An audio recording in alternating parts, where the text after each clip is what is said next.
भगवान शिव बने किसान। भगवान सृष्टि की रचयिता शक्ति हैं जो ब्रह्मांड के कण कण में अदृश्य रूप में निवास करती है। भगवान के प्रति प्रेम व विश्वास जितना अधिक होगा उतना ही उसकी उपस्थिति को अपने अंग संग महसूस किया जा सकता है।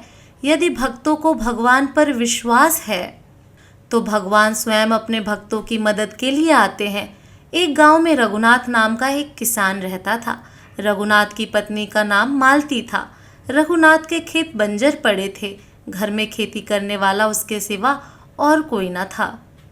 बूढ़ा होने के कारण रघुनाथ मजदूरी करता था। उसके पास एक रेडी थी, यानी हाथ का ठेला था। वह उसमें लोगों का छोटा मोटा सामान ढोता था। वह उससे जो भी पैसे कमाता था उसी से अपने परिवार का गुजारा करता था।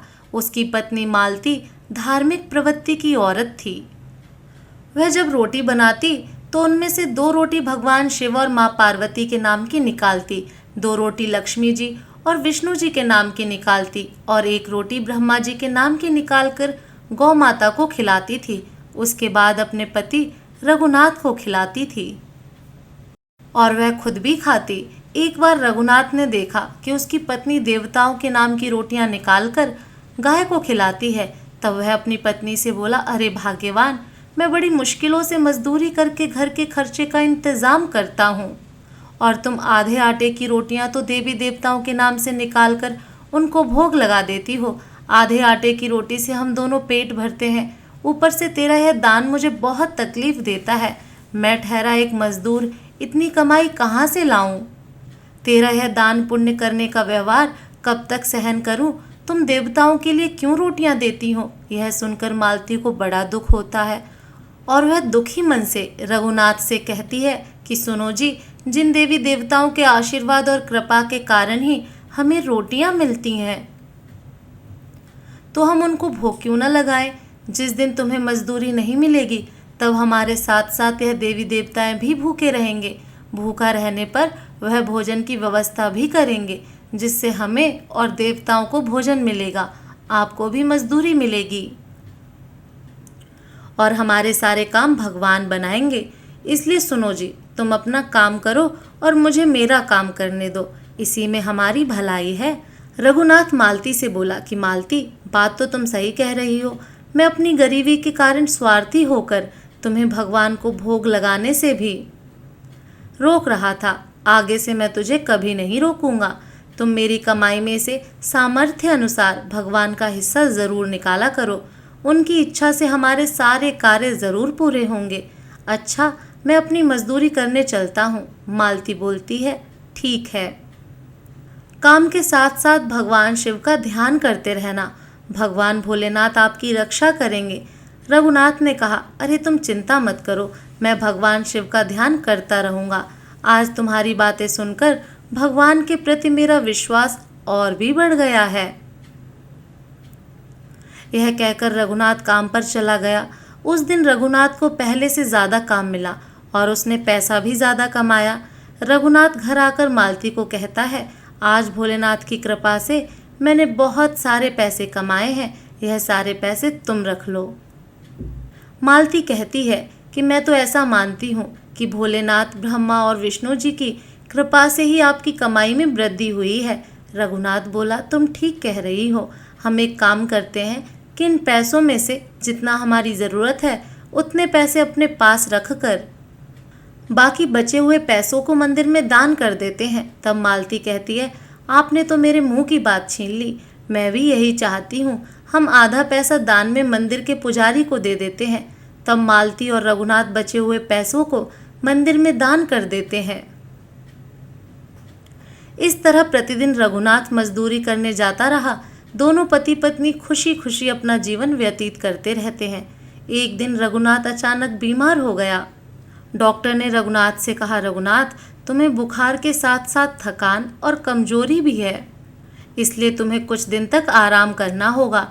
डॉक्टर की बात सुनकर मालती कहने लगी कि अगर इन्हें कुछ दिन आराम करना होगा तो हम रोटी कैसे खाएंगे? हम अपने भगवानों को भोग कैसे लगाएंगे? हमारे घर का गुजारा कैसे चलेगा? वह बहुत परेशान हो जाती है और भगवान से प्रार्थना करते हुए कहती है कि हे भोलेनाथ, अब आप ही हमारी रक्षा कीजिए। इधर अपने भक्त रघुनाथ और मालती को दुखी देखकर भगवान शिव, विष्णु और ब्रह्मा जी आपस में विचार विमर्श करते हैं। भगवान शिव कहते हैं, सुनो विष्णु जी और ब्रह्मा जी, हमारे भक्त रघुनाथ और मालती बहुत संकट में हैं, हमें उनकी रक्षा करनी चाहिए। तब भगवान विष्णु बोले, हे महादेव, आप आज्ञा दें, हमें क्या करना चाहिए। तब महादेव बोले कि मैं स्वयं किसान बनकर रघुनाथ के खेत में हल चलाऊंगा। विष्णुदेव, तुम इंद्रदेव को आदेश देकर खेतों में बारिश करवा दो और ब्रह्मदेव, आप अन्नपूर्णा देवी से उसके खेतों में अन्न की व्यवस्था करवाएं। इससे रघुनाथ के खेतों में अच्छी फसल होगी। इस प्रकार तीनों देवताओं ने अपनी लीलाओं से चमत्कार दिखाया। रघुनाथ के बंजर खेतों में फसल लहराने लगी। इधर रघुनाथ की तबीयत ज़्यादा खराब होने से मालती दुखी होकर भोलेनाथ से प्रार्थना करते करते रघुनाथ के चरणों में सो जाती है। तभी भोलेनाथ उसके सपने में आकर कहते हैं, देवी, आंखें खोलो और अपने खेतों पर जाकर देखो। तुम्हारे खेत अन्न से भरे लहरा रहे हैं। तुम्हारे पति को अब मजदूरी नहीं करनी पड़ेगी। शीघ्र ही तुम्हें संतान का सुख भी प्राप्त होगा। इतना कहकर भगवान शिव अंतर्ध्यान हो गए। मालती ने तुरंत आंखें खोली तो देखा वहाँ कोई नहीं था। उसने अपने पति से कहा कि भगवान भोलेनाथ मेरे सपने में आए थे। उन्होंने मुझसे कहा है कि अब तुम्हें मजदूरी करने की कोई ज़रूरत नहीं है, क्योंकि तुम्हारे खेतों में फसल लहरा रही है। मालती की बात सुनकर रघुनाथ हैरानी से बोला कि तुम यह क्या कह रही हो भाग्यवान, क्या तुमने सच में ऐसा सपना देखा है। रघुनाथ के थोड़ा ठीक होने पर मालती कहती है कि चलो खेतों में चलकर देखते हैं। रघुनाथ और मालती अपने खेतों पर जाकर देखते हैं कि बंजर खेत अनाज से भरे लहरा रहे हैं। दोनों बहुत खुश हो जाते हैं। रघुनाथ कहता है, अरे भाग्यवान, यह कैसे हो गया, ये कैसा चमत्कार है।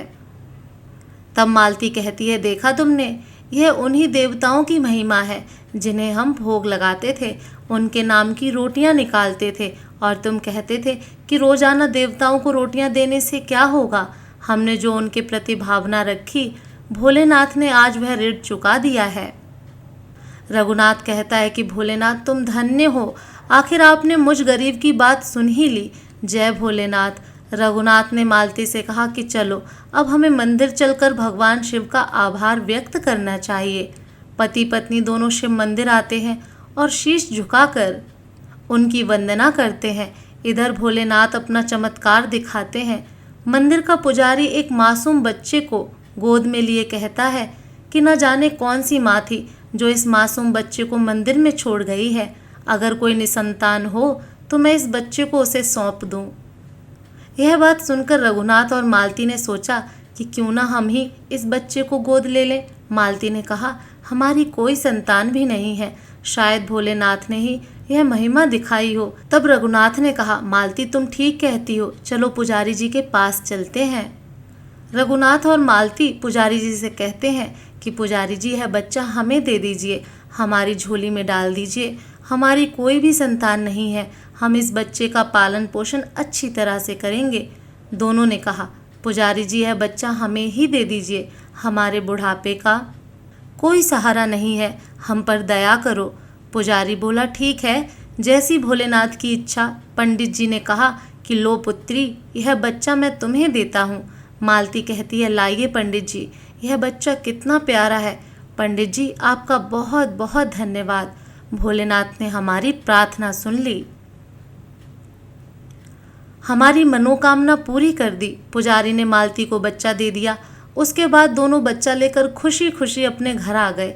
इस प्रकार दोनों पति पत्नी फिर से पहले की तरह भगवान शिव, विष्णु और ब्रह्मा जी की भक्ति और गुणगान करने लगे और सुखी जीवन व्यतीत करने लगे।